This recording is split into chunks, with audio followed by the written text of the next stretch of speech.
Chapter 1. The Man Who Stole Time. Ethan had a secret. In fact, it wasn't even a secret. Everyone knew it, but no one could do anything about it. What was this secret? Well, it was him. Ethan. See, Ethan wasn't like you and me. He was much better. You see, Ethan had a gift that made him rich, famous, loved by everyone, and immortal. Yeah, he never aged, ever. Why? Because he stole time. Not hours, minutes, or seconds, but years. Whole years of other people's lives. All it took was a handshake, a brush of the fingers, just a touch, and their life would shorten while his grew longer. That's why he was so young. That's why he was so pretty. That's why he was so successful. He had lived for over 400 years. So far, no one had managed to take anything away from him. He was untouchable, rich, powerful, eternal. He could get everything he wanted, whenever he wanted. And the scariest part, he didn't even have to try. People willingly gave him their time. They begged for his touch because they wanted to be young forever. But the problem was he got bored. All those years, all that power, all that money. He had seen it all before. Nothing was interesting anymore until he met her. Chapter 2. The woman who knew too much. She called herself Celeste. She was very young, very sharp, and most importantly, she wasn't afraid of him. No one had ever given Ethan trouble before, but there was something about her. Maybe it was the way she looked at him, like he was nothing more than an insect under a magnifying glass. Or maybe it was the way she talked to him. It was like she knew him, knew his every secret. When they finally met, shook hands. "So nice to meet you," she said with a smile. He felt nothing. It was the first time his power failed him. He stared at her in disbelief. "You're not like them, are you?" he whispered. She tilted her head. "What do you mean? You're not afraid of me? Why should I be?" she asked. Then she leaned closer and whispered, "I know what you are." Ethan's eyes widened. "How? I know how you got here, why you're here, and why you won't stay here for long." He pulled away. Fear started to creep into his heart. He couldn't read her mind, but he sensed great danger from her. She smiled. "Don't worry, I won't hurt you." She stood up and brushed off her dress. "Not yet, anyway." Chapter 3. The clock turns back. Ethan ran. He didn't know where he was going, but he had to get out of there. Something in Celeste's eyes told him she meant him harm. Suddenly, his arm buckled. His skin wrinkled around his eyes. He looked down and saw his hair had turned white. He was getting old. Very old. His entire body trembled. His knees cracked. His vision blurred. Time was passing. Years were passing. He could feel himself wasting away. And then he looked back and saw her, standing right there, watching him with amusement. He gasped. "Who are you?" She walked closer and he could see the faint glow of light around her. She was beautiful. Her eyes shone with an unearthly light and her hair seemed to flow like liquid moonlight. She leaned in close and whispered, "The original time thief." Then she touched him again. And in that instant, his memories flooded back. All the times he had stolen from her, all the moments he had taken, they were his. Now, he remembered every year he had siphoned off, every life he had shortened, every laugh, every tear.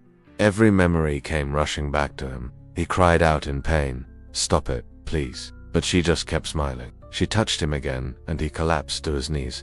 He looked up at her, tears streaming down his face. "Who are you? How can I make it stop?" She gazed at him for a long moment without saying a word. He saw kindness in her eyes, but also sadness. Then she whispered, "You already know the answer. I am you, the original time thief.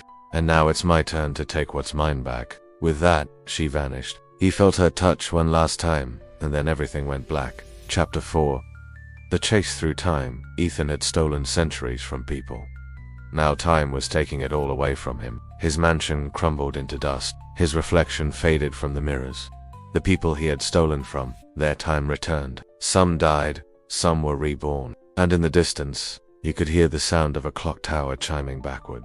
It had begun. He had to escape from the past that was catching up to him. First it was just a trickle, then a steady stream, and now it was a torrent. Children he had turned to dust were running toward him, laughing and playing. Lovers he had separated were coming together again, embracing and kissing. Parents he had robbed of their children were cradling them once more, singing and swaying.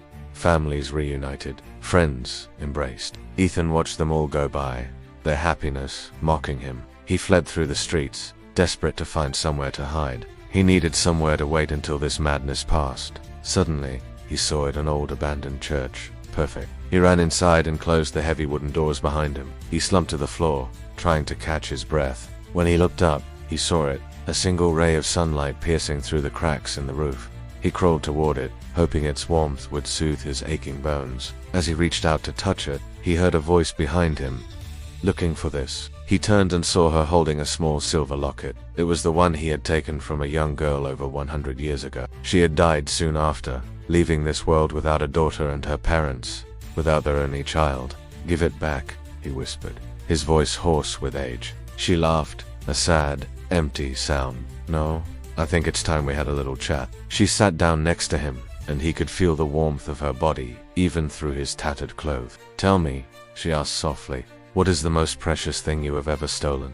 He thought for a moment, trying to remember. There had been so many faces, so much laughter, so many tears. Each life he had touched had been different, unique, precious. "Finally," he whispered. "A second." "A second," she echoed. And so he did. He told her about the lovers who had shared a stolen second on a park bench, about the mother who had held her child for only a stolen second, about the man who had lived for a stolen second longer than everyone else. He told her about all the seconds he had taken, each one a piece of someone's life. As he spoke, he could feel the weight of his actions pressing down on him. He had taken so much, not just time, but love, joy, hope. He had taken away the very essence of what made people human. When he finished, she was silent for a moment. "That sounds sad," she finally said. "It is," he agreed, "but it doesn't have to be. We can change it." "Change what?" she asked. "The ending. I can give you a different ending." She turned to look at him, her eyes shining with a strange light. "Oh, how do you propose we do that?" "I can show you where I hid it," he whispered. She nodded slowly. "Very well, lead the way." Chapter 5.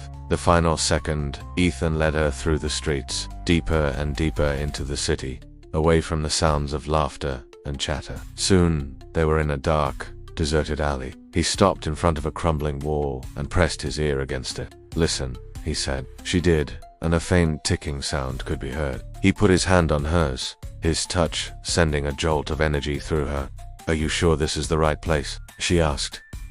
He nodded, his eyes gleaming with excitement. "Yes, it's here. It's right here." Suddenly, the wall shimmered and rippled like water, revealing a doorway. He stepped through it and she followed him. They found themselves in a dark, narrow tunnel. The air was stale and heavy, filled with the scent of dust and decay. The walls were damp and cold, and the flickering light from Ethan's fingertips revealed strange symbols carved into the stone. She shivered. "How long will this take?" "Not long," he replied, his voice echoing strangely in the tight space. "Just a few more steps and we'll be there." He walked faster, his heart pounding in his chest. Finally, he stopped in front of a heavy iron door set into the far wall. He reached out, his hand trembling, and pushed it open. Behind it, a spiral staircase wound into darkness. He turned to her, his eyes wide with anticipation. "Ready?" he whispered. She took a deep breath and nodded. Together, they descended into the darkness. Below, a vast chamber stretched out before them, illuminated by a faint green glow. In the center, a single figure stood bathed in the eerie light. It was her, the woman he had stolen time from all those years ago. But now she was different. Older, weaker, her eyes dull and lifeless. She turned and saw him standing there with Celeste behind him. A flicker of recognition crossed her face. Then, pain. "You," she whispered. Ethan stepped forward, his eyes blazing with triumph. "Yes, it's me. And I'm here to take back what's mine." He lunged for her, but Celeste was there before him. She placed a hand on his shoulder, and he froze. She turned to the woman, her voice filled with pity. "It's done," she said softly. "Your time is over now." With that, she vanished. He struggled against her hold, but her grip was like iron. "Let go of me," he snarled. "This is between me and her." She shook her head sadly. "No, this is between us. This is our story." And with that, she touched him. He screamed as all the moments he had stolen, every year he had taken, rushed back to him. The last thing he heard was her voice. Time always wins. Then silence. The world moved on. And Ethan, well, he became just another forgotten moment in history.